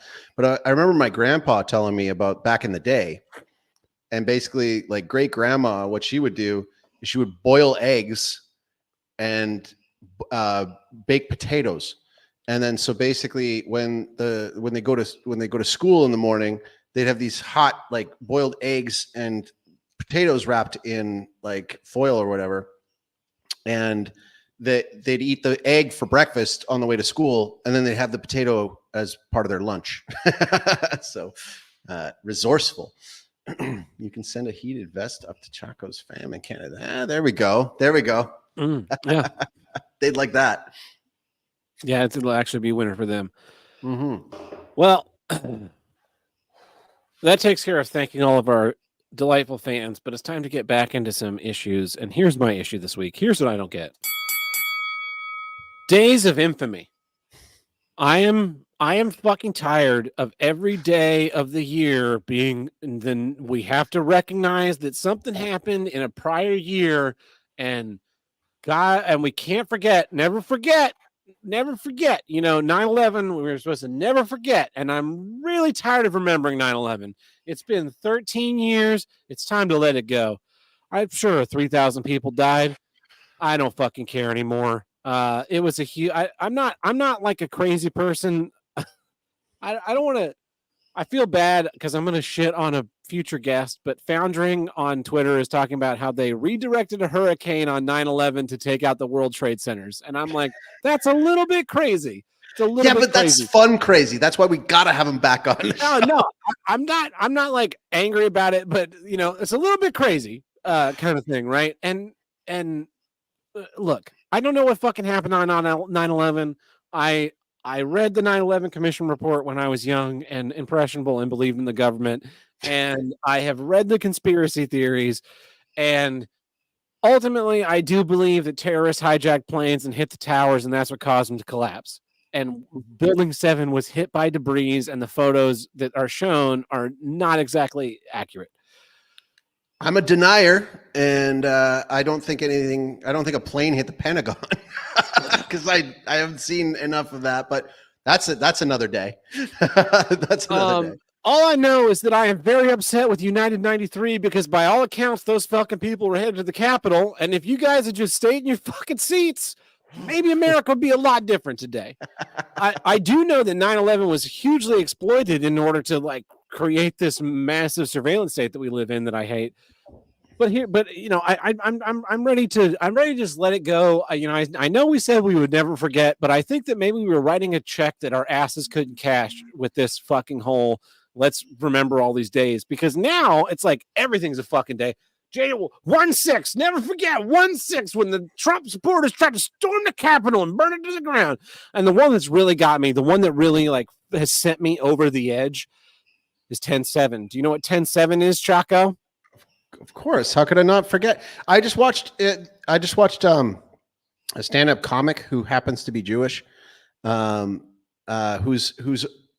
does a stuff with that Ryan guy on YouTube, and Danny Polishchuk. Yeah, Danny Polishchuk. Do you see this bit that he just did where he's like all I heard about October 7th is that it's Israel's 9/11. He's like, hang on. I thought 9/11 was Israel's 9/11. But like in Canada, for example, it wasn't even a day thing, but they like made a new holiday, a statutory holiday called Truth and Reconciliation Day for the residential schools, claiming that there's mass graves of bodies. Not a single body, not a single fucking bone has been found. I just incriminated myself because it's illegal to say that in Canada. And it's insane. Like it's insane that it's that whole, I don't know, like have you had any friends who've traveled to like Israel? No. Well, other than Dick Masterson. Okay. So like apparently they do like this thing there where they like have this like silence where the like a horn plays for a while and they have to like stand and stop what you're doing and just remember, right? And just remember. And it's like, man, like when somebody goes through a trauma, right? When somebody goes through a trauma, okay, I was wrong. Yeah, the bill hasn't passed yet in Canada. When somebody goes through a trauma, what do we tell them? Like you want to accept it, and then you like accept it, work through it, and then get past it. But like when we do these deeds of infamy, all we're doing is just reliving it over and over again, because fear sells, right? So apparently on October 7th of 2023, Hamas somehow managed to penetrate Israel's Iron Dome and killed a bunch of people. And you know what? I just don't fucking care. I could not fucking care less about what fucking happened in Israel on October 6th, October 7th, October 8th of any fucking year of the prior 75 years or however long the fucking state of Israel was founded ago. It's not my fucking problem. But you know what is really fucking annoying? So a couple weeks ago, I appeared on Who Are These Podcasts suddenly. We just lost like 5 viewers. Not Who Are These Podcasts. Yeah, probably getting banned. I was on the Creep Off. I was on a bonus episode of the Creep Off. Vinny Paulino texted me. He's like, hey, what's your Twitter handle? And I was like, I don't have a Twitter handle. I was banned years ago. He's like, oh, is this not you? And he sends me a link. And I was like, holy shit, that is me. I'm not banned no more. This is great. And then I went and was on the bonus episode with him, and it was great. And now I've been fucking trolling Twitter, which is not a good idea for my mental health. As someone who's really divorced himself from the internet, Twitter is not what you're supposed to be on. No. But there's just like this fucking endless parade of assholes, specifically congressmen and governors of states who have fuck all to do with Israel, posting out these long fucking screeds about 10-7, 10-7, 10-7's the day, 10-7, 10-7. We have to stand with Israel's 10-7, 10-7. Fuck off and die. Fuck every one of you. There are people without power whose fucking family members have drowned in North Carolina due to this fucking hurricane, and you sons of bitches are on here posting about how we need to send more fucking money to Israel to solve this problem. That is not my fucking problem. I really don't even want my fucking money sent to North Carolina. But at least North Carolinians are still fucking Americans, and you sons of bitches are sending hundreds of millions of dollars and billions of dollars over across the fucking sea to a country that's done absolutely fuck all to help me in any fucking appreciable way or even contribute anything to America. So maybe you could calm the fuck down with your we need to remember this day bullshit. I fucking hated Israel on 10-6 of 2023, and I'm going to fucking keep on hating Israel until 10-6-8 of 2099. Fuck Israel. Not my fucking country, not my fucking problem. You guys con your way into getting your own fucking thing and taking away land from the Palestinians. Fuck every one of you. You guys want to fight to the fucking death in your fucking blood feud? That's fine with me. It's not my fucking problem. I'm 10,000 miles away. You guys go at it. Suicide bomb each other, fucking bomb schools. Fuck off. Just stop spending my fucking money to do it. So I'm tired of these fucking days of infamy where I'm supposed to sit in remembrance of January 6th. Fuck January 6th. I don't fucking care what happened on January 6th. I don't fucking care what happened on 9/11 anymore. December 8th, 1941 wasn't fucking alive. The last fucking time that a day in infamy that we were supposed to fucking care about. We don't even celebrate that one anymore. It's a real shame what happened in Pearl Harbor. It's too bad that drew us into World War II and fucking made the bad guys lose. They made the bad guys win. Because fuck it. It's funny because like in Canada right now, you talk about it not mattering to you. It's like in Canada right now, that's like one of the biggest political issues right now is like, which side are you on? Which side are you on? If you're supporting Hamas, you're anti this. And if you're supporting Israel, you're the anti that. And they're shutting down, they're like doing massive protests, shutting down roads, burning Canadian flags. I just saw them saying death to Canadians, not death to Canada, death to Canadians. Okay. Burning Canadian flags.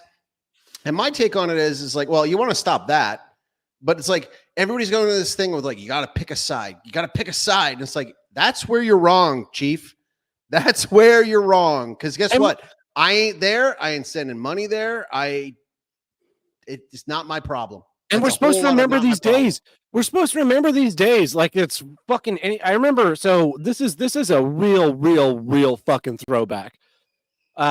In like 2010 or 2011, Glenn Beck hosted an event on September 13th or September 12th, right? September 12th is Glenn Beck's day, where he's like, "We're going to remember fucking day. That is my birthday. You can't take it away from me, Glenn Beck." we got to remember the day after 9/11 when we all stood united. That's Glenn Beck's whole fucking thing. No, so Glenn Beck held this rally on the National Mall, and it was August 28th. And you know what August 28th was? No. Anybody watching, the people on YouTube, if anybody knows what the famousness of August 28th is, I would love for someone to still fucking know what it is, because I bet nobody does. Nobody fucking knew in 2011 when he held the rally, and I assure you no one knows today. Got me stumped. You give him a little bit of time. Give him a minute. Anybody. Give him a minute. We'll catch up. Or just put an ellipses of ... if you don't know.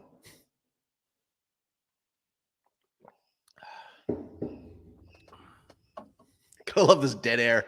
Yeah. I mean, I'll edit it out in the edit, but August 28th, I think of 1961, was Martin Luther King's March on Washington and the famous I Have a Dream speech. And when Glenn Beck planned his event on August 28th, there was a huge fucking meltdown from Al Sharpton and the left, and that we were supposed to all have remembered that was the day that fucking Martin Luther King gave his speech. Nobody fucking remembered that. The only reason why I remember that was because Glenn Beck talking about it, and I went to the fucking his rally on August 28th in 2011 or 2012, whenever we fucking went to the fucking thing. I think it was 2000. I think it was 2009. It might have been 2009. It doesn't matter when it was. But we're supposed to remember all these fucking days. Harvey Milk Day, Indigenous Peoples Day, this fucking day, that fucking day. There are too many days. I'm tired of your days. I don't give a shit when George Washington's birthday was. I don't care about when Thomas Jefferson's birthday was. But that you guys fucking took away President's Day because God forbid we have any more holidays, any more federal holidays that we can work. And then, they did the same fucking thing to Donald Trump when he hosted his rally in Tulsa in 2020 during the pandemic, and going like, "Oh, you can't host a rally on June 19th. That's Juneteenth. This fucking holiday that no one has heard of, that we've now turned into a federal holiday to spite one man. I'm just tired of it. I'm tired of you. Take your fucking days and shove them. You know what? I don't even. El Chaco, I'm a man. I'm an adult man. I don't give a shit about my own birthday, which is probably one of the only fucking days of the year that I should care about myself. I don't give a shit about that day. Why the fuck should I care about what happened 60 years ago on this day or that day or the other day? Fuck off. Stop with your holidays. Stop with the days of this and that. Stop with National Ice Cream Day and Taco Pirate Day. Can we just have fucking August 9th be just Wednesday? It's just fucking Wednesday, and fuck off and mind your own business day. And every other day is also fuck off and mind your own business day. I agree. There's way too many days that have been labeled with things. I also hate months, things that are like a certain month. I mean, especially when they hijack a Catholic month, so apparently June is Pride Month, but it was Sacred Heart Month for that's probably why they picked it. That is why absolutely is why I guarantee you. Because I saw a post on Twitter while in part of my doom scrolling these days, and it was a list of LGBTQ alphabet people days, and there's 3 or 4 days a month, and then they got the whole fucking month of June, and then they got 3 or 4 days a month through the rest of the year. It's we know you're around. You can't stop shoving it in our fucking faces. We don't need any more days. We don't need any more days. You got your flags on fucking everything. You can't mod Spider-Man to take him out of the game. Yeah. Just let me. And the thing is, I would not be so upset about this if there was a way to opt out of these fucking things. If I could opt out of, okay, you know what? Twitter, I don't give a single fuck about anybody in Congress, any governor of any state, the president, the vice president. I don't give a shit about any of it. Opt me out of it, please. I don't give a fuck about what happened in Israel a year ago. Opt me out of it, please. But you can't. You just get fucking inundated with this shit. You just get buried. I think you can, though. You can individually block people. No. You can actually. There's a way to game your timeline. I did this with that Hawk Tuah girl crap. Yeah. Because every third freaking post was about Hawk Tuah. I never found it funny to begin with. It was totally astroturfed. It was complete garbage. It's 100% astroturf. Yeah. And I'm sure in 2 years, August 13th will be Hawk Tuah Day, and it'll be a day that lives in infamy, and we'll have to fucking remember it. No, I actually looked it up. You can actually opt out of terms so that you never see anything that uses that term again on Twitter. You should do that. You should fix your timeline. The thing is, there was VE Day and VJ Day and June 6th. I don't mind all winter days. I don't mind winter days. Sure. A celebration. So in Paraguay, they have a day where they celebrate winning the Chaco War. Yeah, go for it. That's awesome. Yeah, celebrate the shit out of that. They have a 2-day thing for the founding of the country because it took place over midnight. Cool, do it. If it's a day of celebration, I'm all for it. If it's about partying and going out and having a good time, but if it's about fucking posting screens on the internet, fuck off and die. Fuck off and die with your day. I will stand by November 11th. Day. I'll stand by November 11th. Remembrance Day in Canada. I'll stand by that one. That's the only one where they actually do it right. And shit makes me cry every single time I see it because you see these old veterans that thought they were kicking ass to save the country, and it's now what do we have here? Now your flag is legal.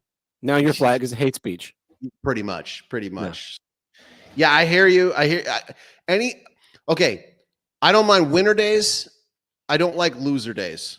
Loser days are dumb, right? No more loser days. No unless more you're going to give me remember when we were total losers. Unless you're going to give me a day off, I Well, do not give a shit. I never get days off, so I also don't give a shit. I get Sundays off because I force it, and I get Christmas off.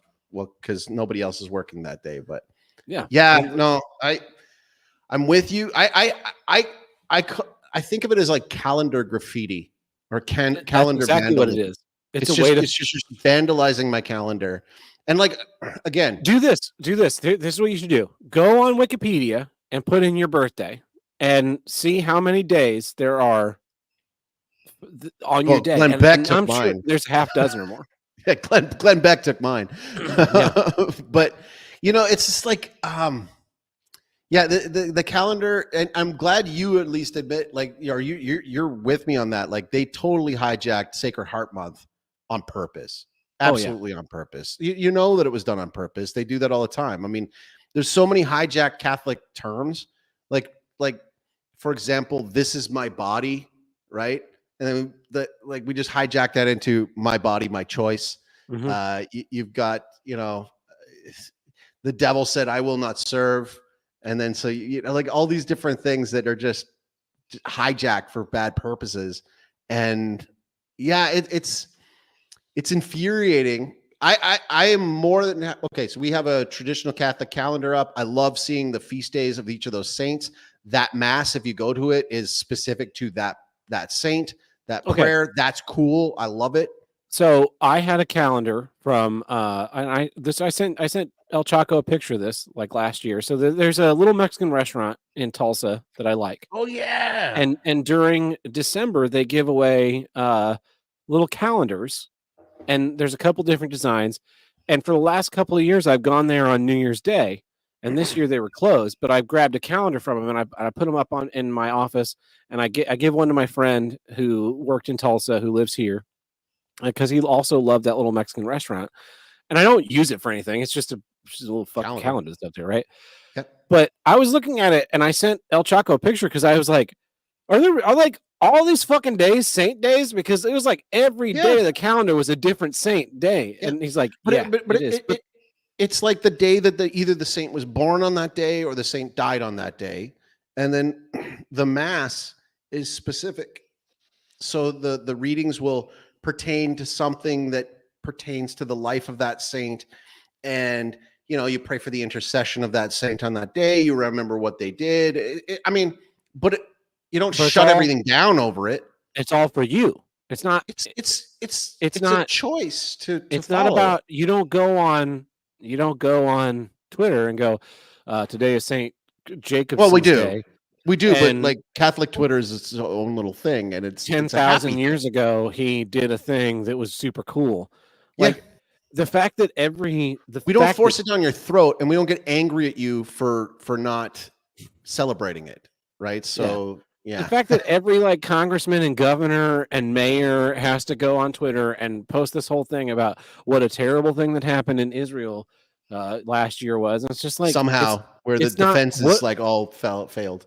What does it fucking have to do with you? What the fuck does it have to do? Ron DeSantis. It has to do with his donors. It has to do with his AIPAC donors. That's what it's about. Yeah. During this fucking hurricane bearing down on your state, and you're up here posting about what a shit show Israel was fucking a year ago. Not your fucking problem, Ron.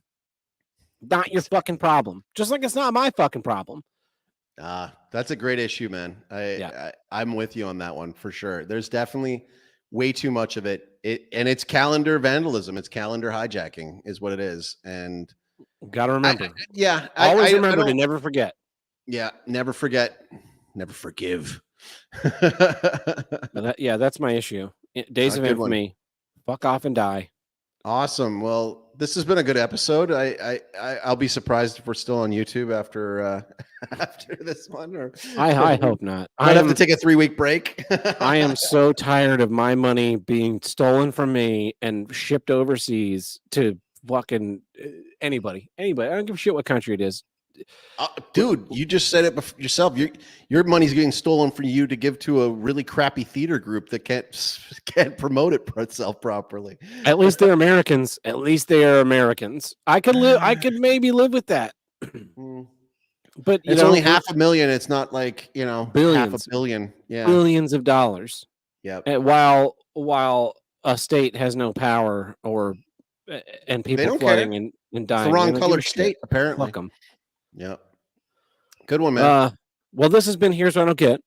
I am Tab Burt, clearly El a Chaco. huge anti-Semite. Apparently. Apparently, I'm sure I'll get labeled that way. So Hey, man, I'm just nodding along. That's all. the day that we'll have to pay penance. We'll end up like having to go to Israel to the is it the Wailing Wall? Gotta kiss the wall, Goy. Yeah, Kiss the wall. Put our thing in. We'll have to wear the little hats. Ben Shapiro will be there for some reason. It's gonna be awesome. It's gonna be awesome. Can't wait. Looking into an empty crib like Elon Musk. Yeah. So until next time, I'm Tab. I'm El Chago. We'll catch you guys next time. Ciao, ciao. I have the wrong.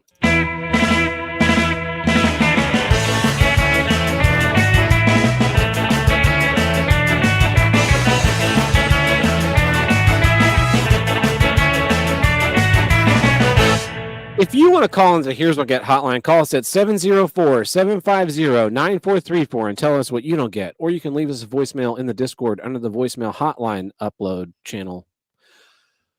Before I play our only voicemail this week, I would like to announce something that I discovered during the recording of this episode. And if you're watching the video, you can probably see on my face when I saw it. But we have 4 text messages to the voicemail hotline. On a scale from 1 to 10, 1 being the lowest, how would you rate President Donald Trump? The voter registration deadline in North Carolina is this Friday, 10/11. Check your registration. North Carolina's voter registration is this Friday, 5 days from now. Check your registration. North Carolina's voter registration deadline is this Friday, 3 days from now. Check your registration. Fuck right off with your voter registration. This isn't even a person. It's I'm sure this is just a randomly generated thing. And here's the other thing. They bought a list. These messages are coming from what is 980 is in North Carolina. Okay. Here's the second one is from Indiana. Why is an Indiana number texting me about registering to vote in North Carolina? New Mexico is texting me about registering to vote in North Carolina. Ridiculous. Delaware is texting me about how to vote in North Carolina. Why don't you fuck off and mind your own business in your own fucking state? All right. One moment. I am going to text these people back.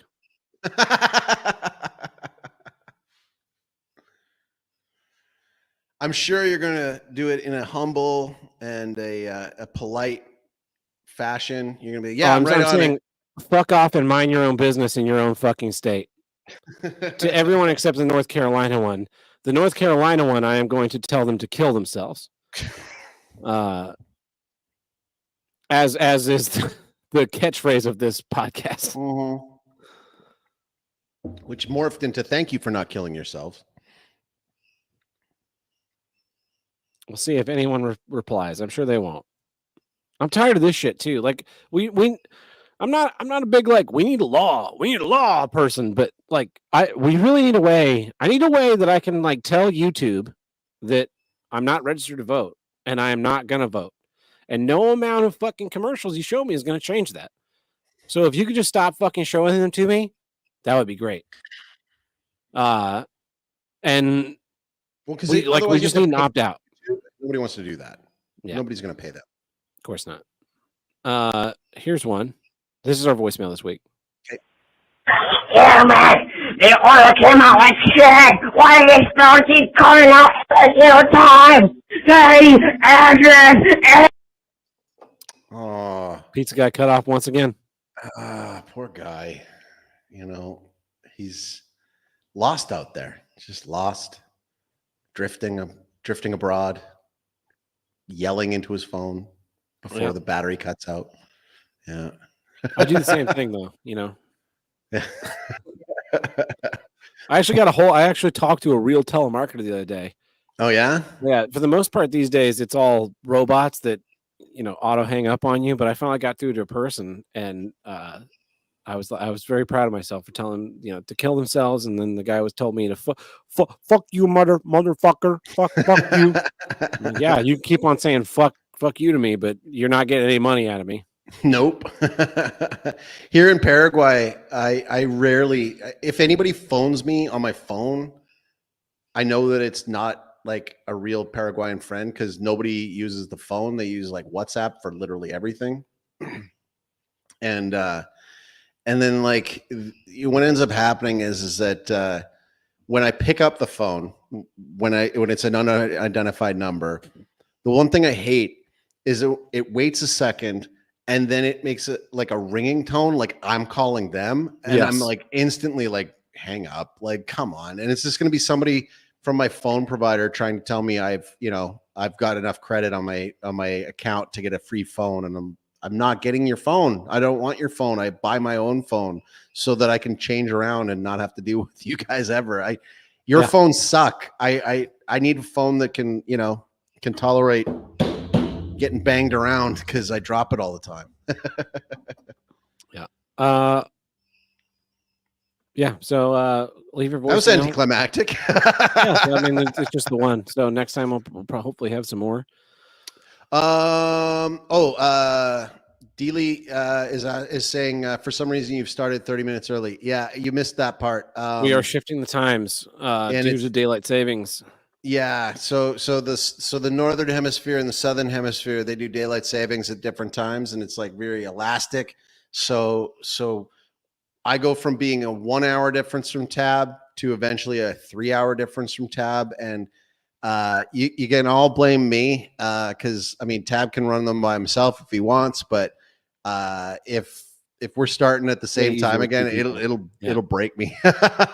So we're gonna have to do it a little earlier.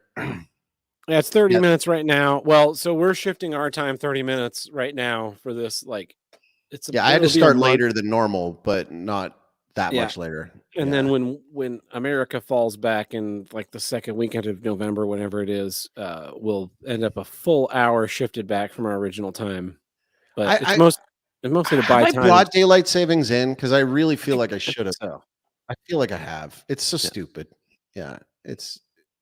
Actually, Paraguay talked about that. I think it went to like, I don't know. America talks about it like every 3 years. It's like we're going to abolish daylight savings time, and we're just going to stick never have had it in the first place. There's no reason for it. No reason for it. But yeah, I think it should swap in America. I think we should fall forward and spring back, so that in the summertime, instead of the sun setting at 9 o'clock at night, it sets at 8. And instead, in the wintertime, instead of the sun rising at 5 in the morning and then setting while you're leaving work, you get a little bit of extra hour of daylight when you leave work, so you don't feel like jumping out a window. Well, and like down here, the daylight doesn't change enough for it to even matter. Yeah, you know what I mean? Like the sun always just goes gone. Like it takes like a half hour and it's just gone. And it's either sometime at 5 and sometimes at 6, and it's just done. And that's it. Like, so I don't know. It seems pointless to even have it down here. And then again, like, they make up excuses to keep it. Like in Canada, they're like, oh, more accidents happen in the wintertime because people are driving in the dark. It's like, no, more accidents happen in the wintertime because it's freaking icy. Because it's less safe to drive on, and nobody gets their winter tires put on. They either using all season tires or they just like didn't prepare ahead of time. That's all it is.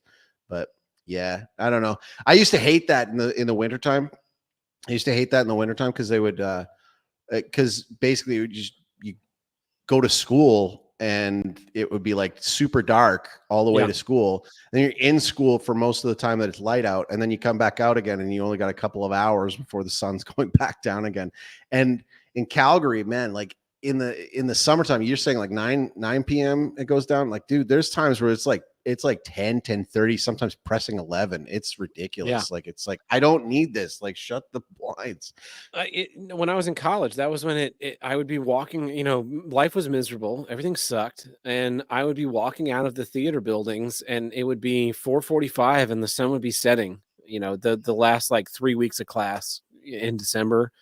And I was just like, I fucking hate all of this. And that was when I thought, like, if we if the sun stayed up until 6:45 instead of or 5:45 instead of 4:45, there'd be like I'd be walking out and there would still be some daylight. I could maybe start an evening and not feel like I had lost everything. And then in the summertime, those like couple weeks in the middle of June until mid-July where the sun's not setting until so late. And I don't really care anymore, but I remember when I was a kid fighting with my parents because the sun was still up and then being like, bedtime's 8:30. Yeah. No, fuck you. The sun is up. let me live. Yeah, I Fix remember all that. like when we got our house built, I made sure I was like, give me the like wooden door shutters to put over the windows that block out all the light because it gets like super bright in the morning, man. It'll wake you up at like 4:30 if you're not careful. So Yeah, I have not put curtains in my bedroom yet. I've lived in this house for a little over 2 Oh, years. no. I have blinds, but I don't have curtains, Okay. So when I wake up and the sun is still up, I have an eye mask on either bedside table that I put on, and I sleep like another hour with that on. Oh, I used to just always like every room just got like one of those like blinder curtains, like the total blackout curtains. Like I didn't care how it looked. It's function over fashion, man. So yeah, I need to do that. I might do that because the winter's the most infuriating one because they make the sun rise earlier. So you wake up and the sun is blaring through your windows. yeah. And then it's The whole setting thing's while you're unnecessary. leaving work, and you're just like, this is why people kill people in post offices. By the way, Well, and the other thing is like when they scapegoat the farmers, that pisses me off. They're like, oh, it's for the farmers, yeah, and then people are like, fuck the farmers. It's like, dude, the farmers do not care about the clock. They do not. They do not set an alarm. Yeah, it's come on, it's ridiculous. They go out when they go out. They go out when the sun is up. Yeah. So anyhow, all right. Well, you guys leave more voicemails next time. Keep watching. We appreciate it. Thank you guys. Hasta luego. Ciao, ciao.